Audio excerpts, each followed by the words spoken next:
હાલો મિત્રો, મારી યુટ્યુબ ચેનલમાં તમારું સ્વાગત છે. બધાને જય દ્વારકાધીશ. મિત્રો, વાત કરી માર્કેટની તો હજી હવે યા ઉપર નીચે થાય. હવે 23,000 નીચે ક્લોઝિંગ દેવાનું ચાલુ કરી દીધું હોય એટલે મિત્રો મને એવું લાગે છે કે હજી આને નીચે જવું છે અને નીચે જઈ શકે છે. મિત્રો હવે એક બે દી તો શાંતિ છે, અહીંયા 25 પોઈન્ટ ઉપર ને 25 પોઈન્ટ નીચે ને એમ બંધ થાય, પણ 23,000 નીચે ક્લોઝિંગ ચાલુ થઈ ગઈ છે મિત્રો. એટલે હવે થોડું ધ્યાન રાખવું પડશે. હજી નીચે તો જશે એવું મને લાગે છે મિત્રો. અને મિત્રો વાત કરી બીજી તો આજથી લગભગ કોકે મને પૂછ્યું હતું કોમેન્ટમાં કે એચએલમાં સપોર્ટ ક્યાં આવે છે. તો 10 દિવસ પહેલાં મેં વાત કરી ત્યારે 3800નો ભાવ હતો અને એચએલમાં મેં કીધું હતું કે 3350 આજુબાજુ સપોર્ટ આવે છે. તો આજે એ ભાવ જોવા મળ્યા છે, લગભગ અહીંયાથી 10% ઉપર હતું. અને કોકા મને બીજે એક પૂછ્યું હતું કે બીએલમાં ક્યાં સુધી નીચે આવી શકે, તો એને મેં જવાબ આપ્યો તો 280 આજુબાજુનો ભાવ હતો 8 દિવસ પહેલા, અને મેં કીધું હતું કે લગભગ 40 આજુબાજુ આવે, 240 આજુબાજુ. તો આજે ઈ લેવલ જોવા મળી ગયા છે.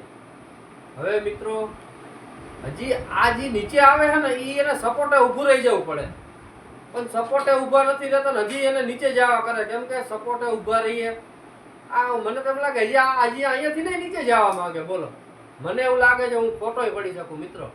કેમ કે સપોર્ટમાં ઊભું રહીએ પછી અહીંયાથી જમ્પ મારે, પણ આ તો સપોર્ટ નહીં, ડાયરેક્ટ હેઠા આવેલા જાય પછી ભલે સપોર્ટ, પણ સપોર્ટ હોય ને અહીંયાથી હેઠે જવું ન જોઈએ, એ સાઈન હારી ન કહેવાય. એટલે મને એવું લાગે હજી આને નીચે જવું છે મિત્રો.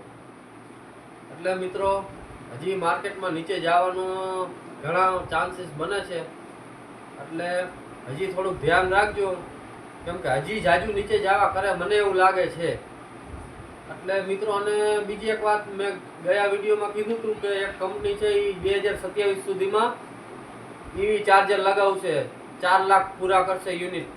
એ મિત્રો ટાટા મોટર છે એને એલાન કર્યું હતું કે 2027 સુધીમાં આપણે 4 લાખ ઈવી ચાર્જર લગાવશું. થોડાક છે અને બીજા લગાવશું એટલે 4 લાખ પૂરા કરશું. એ ટાટા મોટર હતી. એટલે આવનારા સમયમાં ટાટા મોટરે આ કામ કરવાની છે.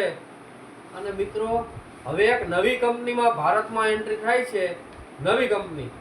એ હું તમને આવતીકાલના વિડીયોમાં જણાવીશ કે કઈ નવી કંપની ભારતની અંદર એન્ટ્રી થવાથી કયા કયા શેર ઉપર અસર પડશે અને એ કંપની શું બનાવવાની છે. એટલા માટે મિત્રો આજના વિડીયોમાં આટલું. આવતીકાલના વિડીયોમાં ફરી મળશું. બધાને જય શ્રી રામ. અને મિત્રો મારો વિડીયો સારો લાગતો હોય તો લાઈક, શેર અને સબસ્ક્રાઇબ કરજો. અને મિત્રો તમને એમ લાગતું હોય કે હજી નિફ્ટી ક્યાં સુધી જઈ શકે છે તો મિત્રો મને કોમેન્ટમાં તો લખો, તો મને તો ખબર પડે. હું એક જ 22,000 વાળો છો કે તમે આવી છો કે તમને એવું લાગે છે કે 22,000 સુધી જઈ શકે છે, એટલે કોમેન્ટમાં લખજો. મારો વિડીયો જોવે એટલા મારા મિત્રો, એટલે મને ખબર પડે કે મારી સાથે તમને એવું લાગે છે કે 22,000 સુધી જશે કે નહીં જાય. તો મિત્રો કોમેન્ટ કરજો, લાઈક કરજો અને સબસ્ક્રાઇબ ન કર્યું તો સબસ્ક્રાઇબ કરજો મિત્રો. આજના વિડીયોમાં આટલું. બધાને જય શ્રી રામ.